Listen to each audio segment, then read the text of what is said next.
السلام علیکم گایز، هیله یم چې ټول روغ جوړ او صحتمند اوسئ، رنګین شیبې ولرئ او د ژوند څخه په خوند اخیستلو کې دمه ولرئ. نن غواړم تاسو سره خبرې وکړم د ایلان ماسک په اړه چې هغې څخه کولی شو په ژوند کې مونږ 6 درسونه واخلو. ایلان ماسک څوک دی؟ ایلان ماسک 2 کمپنۍ لري چې یو د ټسلا په نوم ده، بل د سپیس ایکس په نوم ده. ټسلا چې دی هغه موټرې جوړوي چې ډرایور ته اړتیا نه لري، اټومیټیک به چلیږي، یا هغه موټرې چې په برق به چلیږي.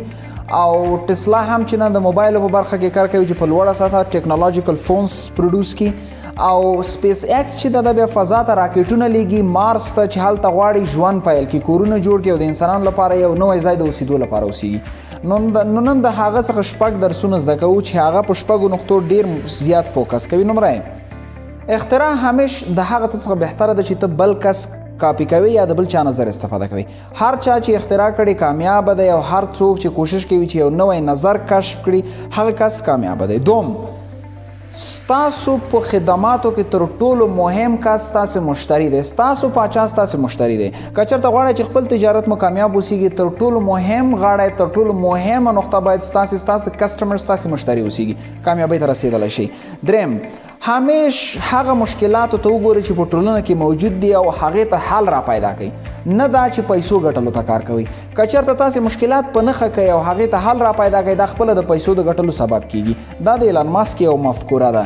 څلورم، ښه نظریات ډیر زیات اهمیت لري، خو هغه وخت کې کله چې د نورو سره شریک شي. ته که څومره هم ښه نظریات ولري، ته که څومره هم لایق اوسېږي چې ته خپل نظریاتو ته عملي بڼه ورنکړې، هیڅ معنا نه لري. نړۍ کې 99% خلک نظریات لري، خو عمل 1% خلک کوي. نو عملي خلکو څخه اوسېږئ.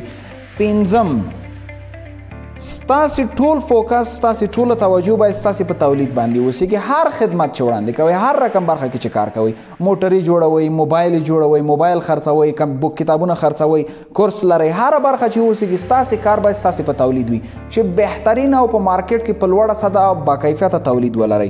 شپږم، همیشه آماده اوسېږئ د ناکامه کېدلو لپاره، او چې ناکامه شوئ د هغې څخه درس واخلئ. نه دا چې یوازې په خپله د ناکامۍ څخه درس واخلئ، نورو خلکو ته په مارکیټ کې وګورئ چې هغوی ناکامي مو ولیده، د هغوی ناکامي څخه هم تاسې درس واخلئ، ځکه بعضې حالاتو کې ستا ناکامي تا ته بل چانس نه درکوي. هیله مند یم چې خوند مو ترې اخیستی اوسیږي او یو څه زده کړیز اوسیږي. ډېره زیاته مننه. سبا ته وزکله او